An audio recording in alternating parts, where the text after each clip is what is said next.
Chaque organe arbitral organise lui-même sa propre procédure, c'est le principe. Et comme il est reconnu par les États, eh bien, sa procédure s'applique.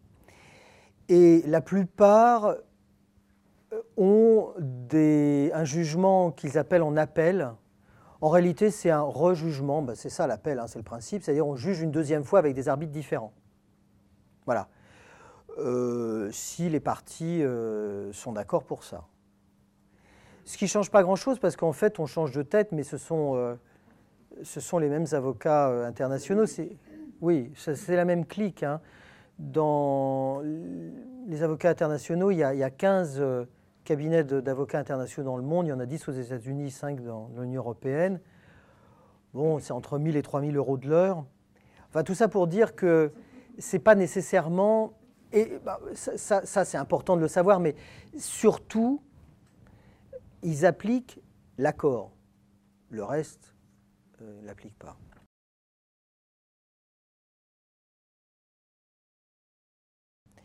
Le comité de suivi, non, il n'est pas encore satisfait. En réalité, ce qui est dans les tuyaux, pour l'instant, là j'ai juste parlé de trucs de précoces, en fait ce sont les 6 étapes bien détaillées par laquelle les lobbies interviennent avant la réglementation. Ça, c'est déjà dans le mandat, c'est déjà sur la table. Hein. Alors on a ça du côté du mandat de l'Union et du côté des papiers qui ont été publiés du côté des États-Unis.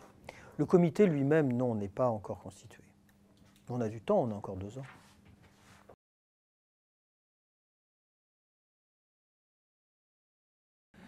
On ne peut pas mettre un pays en prison. Donc, il ne se passe rien. Après, c'est une question de volonté politique et de contexte. C'est-à-dire, effectivement, est-ce que l'Équateur va payer à Texaco ou pas? J'en sais rien. Est-ce que l'Allemagne paiera si elle est condamnée à la demande de Vattenfall? Ça, ce sont des choses qui demandent une volonté politique, en tous les cas pour refuser de payer ça, qui est assez importante au minimum. C'est-à-dire, il faut imaginer que les États ont fait des accords internationaux, donc ils se sont mis d'accord entre eux, ils se sont mis d'accord sur une procédure arbitrale, et ensuite ils disent « Ah ben non, on ne paye pas ». Donc la probabilité qu'ils ne le fassent pas n'est pas nulle, elle existe, mais elle demande un certain nombre de combats politiques très très importants.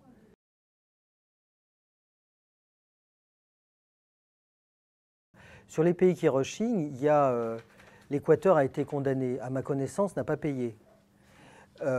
Ceci dit, les pays qui ont été condamnés, l'Argentine, jusque-là, n'a pas refusé de payer. Voilà. Je suis dans l'incapacité, à l'heure qu'il est, de dire si finalement l'Équateur ne va pas céder, je n'en sais rien. Parce qu'il y a tout un tas de considérations politiques qui rentrent là-dedans, qui sont y compris des considérations géostratégiques. Enfin, est-ce que l'Équateur va céder, ne va pas céder? Ce qu'on peut dire en revanche, c'est que par exemple, il y a un certain nombre de pays qui sont sortis de l'arbitrage international, notamment du CIRDI. Alors ça, c'est simple. Ce sont les pays, en gros, hein, les 3 plus gros pays de l'ALENA, qui ont, de l'ALBA, c'est-à-dire le Venezuela, la Bolivie et, il en manque un, c'est peut-être le Pérou, si je ne dis pas de bêtises, la Colombie, qui ont décidé de rembourser, leurs dettes vis-à-vis de la Banque mondiale et qui, à partir de là, ont dit « Bon, maintenant, votre tribunal arbitral, on ne veut plus en entendre parler. » Et hop, et qui sont sortis du CIRDI. Bon, voilà, ça, ce genre de choses, on a ce type d'exemple-là.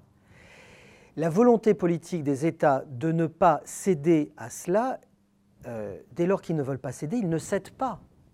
Le souci qu'on a, c'est est-ce que cette volonté politique, elle existe? Pourquoi attendre que soit mise en place ce type de mécanique? Il vaut mieux lutter maintenant pour éviter que ce soit mis en place, pour éviter dans 10 ans de se dire est-ce qu'on paye ou est-ce qu'on ne paye pas. Bon, alors qui négocie? Du côté de l'Union européenne, c'est le commissaire chargé du commerce extérieur, qui actuellement s'appelle Karel de Gucht, et qui a reçu un mandat unanime, par définition, des États de l'Union européenne pour négocier, et on a ce texte. Bien. Et puis, vous avez un point extrêmement important, je l'ai un peu évoqué, mais j'insiste lourdement, parce que c'est vraiment déterminant, c'est l'intervention des lobbies. Alors là, je vous conseille, j'ai fait la petite liste, là, mais il y en a 30, je ne vais pas toutes vous les dire.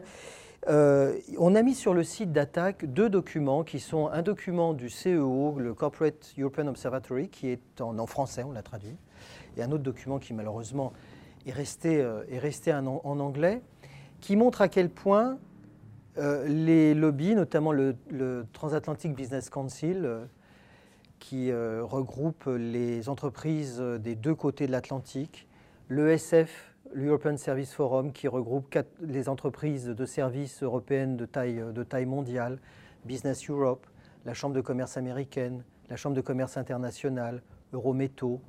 Il y a tout comme ça une liste de tous les fabricants de cochons industriels, etc., etc. sont dans l'intervention constante depuis des années et des années pour obtenir cette chose-là. Et on avait relevé un exemple très très intéressant, j'ai trouvé. C'était une lettre que les 30 gros lobbies, aussi bien des États-Unis que de l'Union européenne, ils se sont fondis d'une lettre en commun, les 30 des deux côtés, à l'initiative de la Chambre de commerce des États-Unis et de Business Europe, qui se sont mises d'accord, dans lequel ils posaient leurs demandes. Cette lettre est quasiment du copier-coller sur les instructions que la Commission en tant que telle a données aux négociateurs. Quasiment du copier-coller, le document date du 2 décembre 2013. On a aussi le 10 octobre 2013, un petit peu avant, de Gutz, qui parle devant l'Aspen Institute, qui est un machin, je ne sais plus où c'est ce truc, je crois que c'est à Prague, voilà, qui est un truc, un think tank néolibéral. Il a pensé qu'on ne l'enregistrerait pas ou que ça ne sortirait pas de là, dans lequel il explique très très tranquillement qu'effectivement cet accord n'est pas un accord seulement de commerce, mais véritablement ce qui est dans l'œil du viseur, ce sont les réglementations intérieures, et que le business le réclame, le business en a besoin, le business lui a demandé ça, et c'est normal qu'il le fasse.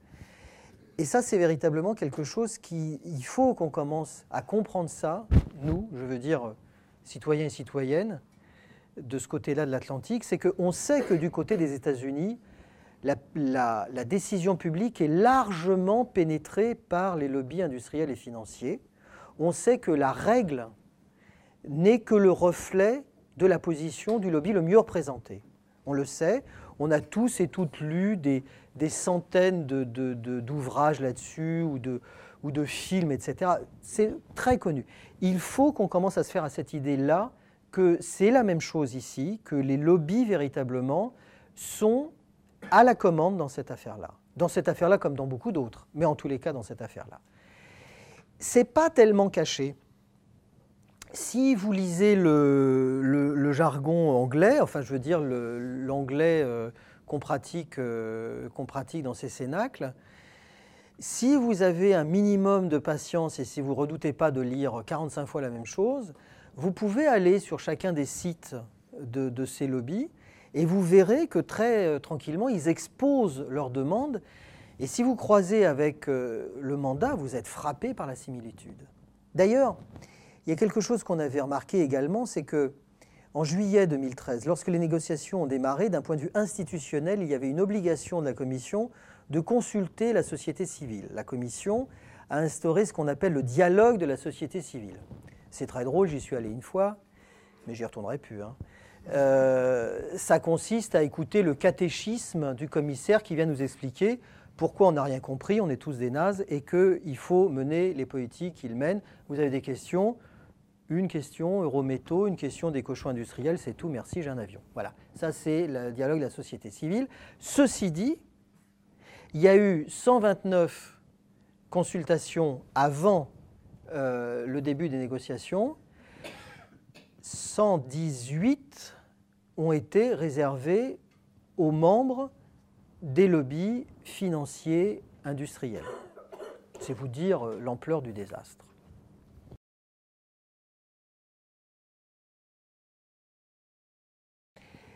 C'est dans les institutions, je veux dire, c'est dans le traité de fonctionnement de l'Union. Compétence exclusive sur l'investissement et le commerce, donc Parlement européen, mais vous avez raison, il y a des aspects commerciaux qui, enfin il y a des aspects autres que commerciaux qui normalement les aspects d'harmonisation, doivent être ratifiés par les parlements nationaux.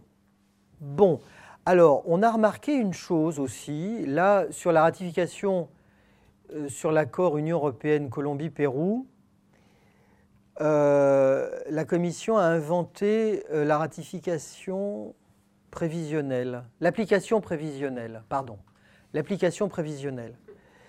C'est-à-dire que c'est ratifié au niveau du Parlement européen, donc on l'applique en attendant que les États ratifient. Ça nous a un peu surpris aussi, mais bon, je ne sais pas s'ils vont avoir le culot de recommencer plusieurs fois ce genre de choses, parce que c'est quand même un petit peu scandaleux.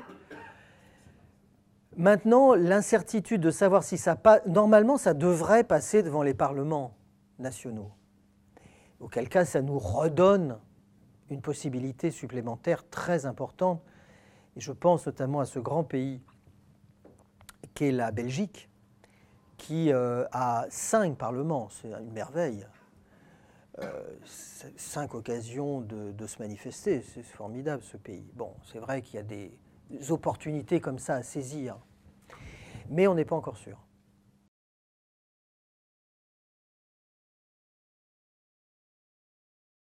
La norme ne doit pas être plus restrictive que nécessaire. La nécessité d'une norme se calcule en fonction de l'objectif qu'on lui fixe. Et si dans l'objectif on dit bon, la santé des populations n'est pas nécessairement un objectif, alors on pourra considérer que le cochon à la ractopamine, ça peut marcher. Et comme de toute façon, reconnaissance mutuelle des normes, ce qui se fait, vous voulez par exemple, là je continue sur les aspects agricoles, parce que, enfin de santé alimentaire, parce que ça parle. La ractopamine dans le cochon, le bœuf dans les hormones, le poulet lavé à l'eau de Javel pour lutter contre le colis. Bon, ça c'est quelque chose qui est reconnu, qui est accepté du côté des États-Unis. Donc, puisque c'est accepté d'un côté et que ça donne des produits aptes à la consommation, il n'est pas possible d'interdire ces produits à l'exportation. Dès lors que ces produits ne peuvent pas être interdits à l'exportation, pourquoi est-ce que les producteurs locaux, je veux dire européens, se verraient opposer des règles qui ne se voient pas opposées aux exportateurs, alors que le traité parle, je vous l'ai dit au tout début, de traitement national. Tout le monde doit être traité de la même manière. Traitement national, reconnaissance mutuelle égale norme allant vers le bas, nécessairement. Au moins, les États-Unis n'ont pas ratifié 4 accords de l'OIT, de l'Organisation internationale du travail, je continue dans l'exemple social, sur la négociation collective, les droits syndicaux, le droit de créer son syndicat librement, etc. Ça, ce sont des accords internationaux qui n'ont pas été ratifiés par les États-Unis. Bon. Conséquence, point d'interrogation.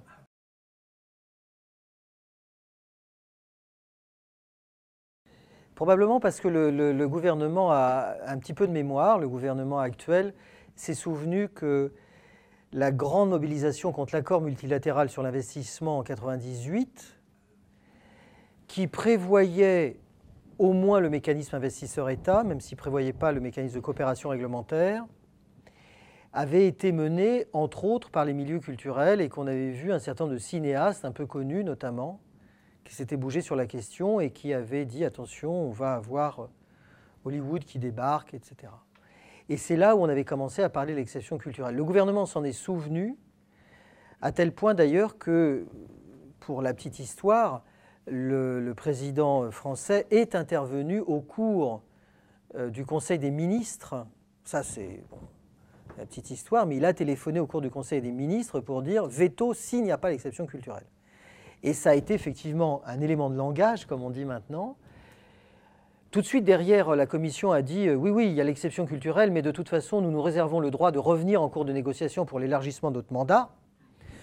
Elle n'était pas contente, la Commission, mais enfin, la ministre répète exception culturelle, qui, pour le gouvernement français, se résume jusqu'ici à l'audiovisuel. Alors, je ne sais pas, la culture, c'est peut-être que l'audiovisuel, il ne doit pas y avoir le livre, bon, ni le spectacle vivant, je ne sais pas. Mais enfin, voilà, pour l'instant, oui. C'est ça. Mais c'est une interprétation que je donne, je suis nécessairement mauvaise langue.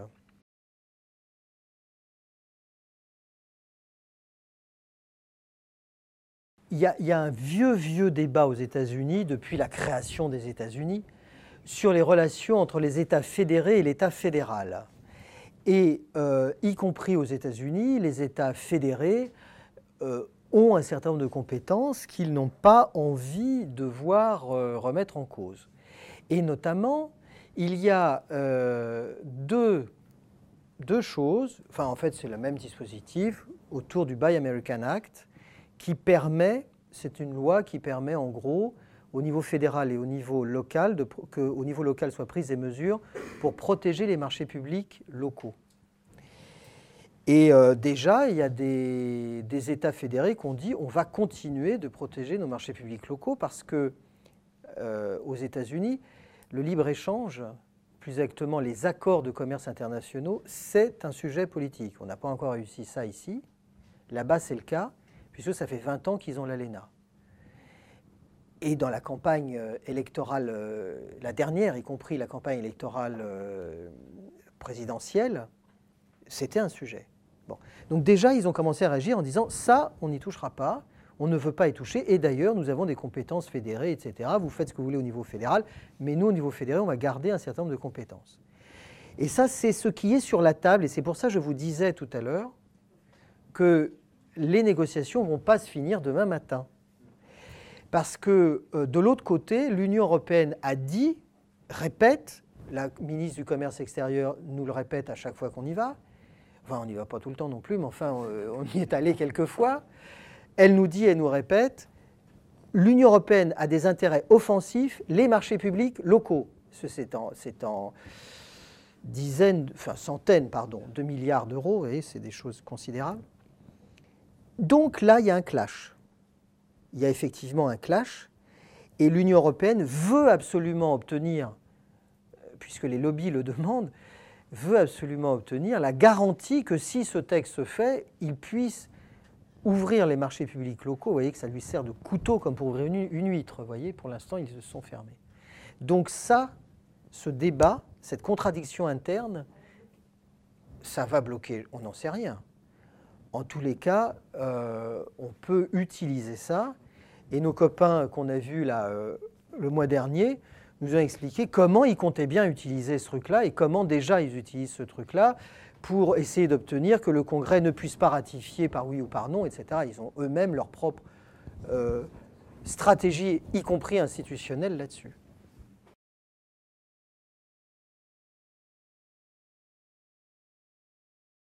Plus, c'est-à-dire que les nôtres sont quand même vraiment à la ramasse, parce que là-dessus, bon, c'est vrai qu'on peut toujours considérer que c'est toujours plus rigolo de nous parler à certaines époques du président déguisé en Daft Punk qui va se promener en moto, c'est toujours plus drôle que nous parler de ça. Mais franchement, en Allemagne, c'est bien mieux, pour ce que j'ai pu en voir. Bon, en Espagne, c'est nul. Mais en Belgique aussi, c'est bien mieux. Les Anglais en ont parlé aussi. Bon, c'est tout ce que j'ai comme exemple sous le coude là. Mais les Français sont quand même très mauvais, oui. Mais je pense qu'effectivement, il vaut mieux parler des choses inoffensives qui font vendre du papier que des choses importantes. Le gouvernement français aussi a désamorcé, de manière... tout à l'heure, on parlait de l'exception culturelle, c'était une tentative de désamorcer la chose. Un des moments où on en a parlé dans les médias, c'était pour dire le président a imposé l'exception culturelle. Une fois qu'on a dit ça, bon, ça c'est un phénomène général dans les médias, un clou chasse l'autre, et hop, on est parti sur d'autres séquences. Mais c'est vrai que nos médias sont plutôt mauvais. Alors récemment, on a été quelques-uns, bon, on s'est fait un peu plaisir, mais s'il faut le faire, et c'est important, on était quelques-uns à aller manifester devant France 2 pour demander à ce qu'il y ait une couverture un peu plus... je vois 2-3 sourires dans le coin puisqu'il y avait des personnes qui étaient là, pour aller manifester, pour demander ce genre de choses. Mais c'est vrai qu'on n'y est pas. Ceci dit, ça vient quand même de plus en plus.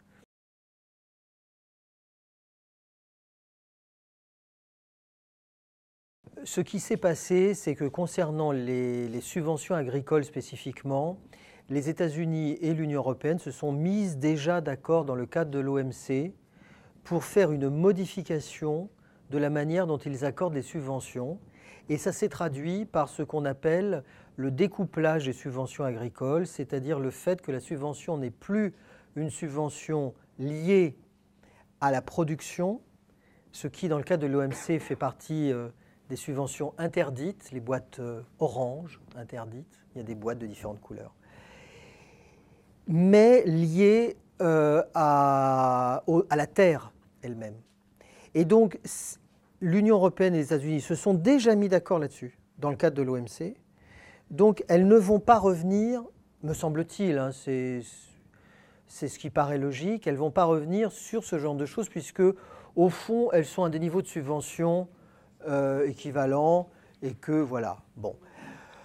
Alors, après, je ne sais pas trop si, et comment, et pourquoi, d'ailleurs, les États-Unis iraient chercher des poux, j'en sais rien, sur la nouvelle politique agricole commune, concernant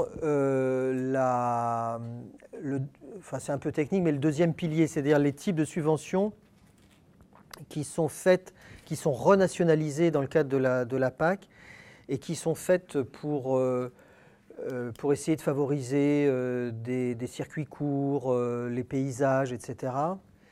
Je ne vois pas pourquoi les États-Unis iraient chercher des poux à la PAC là-dedans.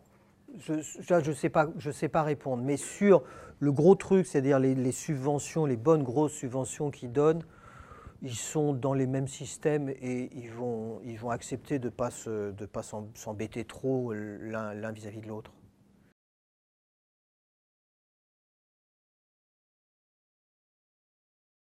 La campagne consistant à aller voir les locaux a trouvé beaucoup d'écho auprès des copains américains, précisément pour les histoires de préférences géographiques, ce genre de choses, ça leur parle. Ça a aussi pas mal répondu du côté des Allemands et des Belges. Et oui, il y a pas mal de... Il y a une chose qui est intéressante aussi, c'est la position des syndicats. C'est-à-dire que, y compris les gros syndicats, je veux dire par là des gros syndicats dans l'Union européenne, commencent à se dire que là, il y a un problème. On a du boulot pour les gros syndicats, notamment les syndicats qui font partie de la CES, qui sont la Confédération européenne des syndicats, oui, notamment, c'est là-dessus qu'on espère travailler avec IG Metall pour arriver à faire basculer des forces syndicales significatives. Voilà, on est là-dedans pour l'instant, dans ce genre de choses, sachant que du côté des États-Unis, la FL-CIO est déjà en plein dedans. Donc on a des alliés de poids pour ce genre de choses. Hein. Voilà. Là, je vous parle un petit peu de l'échiquier des forces par rapport syndicats, ONG, etc., les syndicats entre eux, mais l'arc qui commence à se mettre en place est assez intéressant, oui. Même si, pour l'instant... Alors oui, il y a autre chose aussi. Il y a une idée qui est en discussion dans le collectif européen, de savoir si on fait quelque chose comme une ICE, une initiative citoyenne européenne ou pas. On discute là, on ne sait pas. Ou si on relaye des pétitions qui sont déjà lancées, parce que c'est inévitable hein, dans ce genre de mouvement, au niveau national, pouf, il y a toujours des gens qui se lancent. Bon. Donc il y a déjà des pétitions partout. Vous pouvez déjà en signer 3, à ma connaissance. L'idée, ce serait essayer de faire quelque chose d'ampleur européenne. Voilà, on se voit là-dessus dans pas longtemps pour, je ne sais plus quand d'ailleurs, pour en discuter. Voilà, ce genre de choses est dans les tuyaux.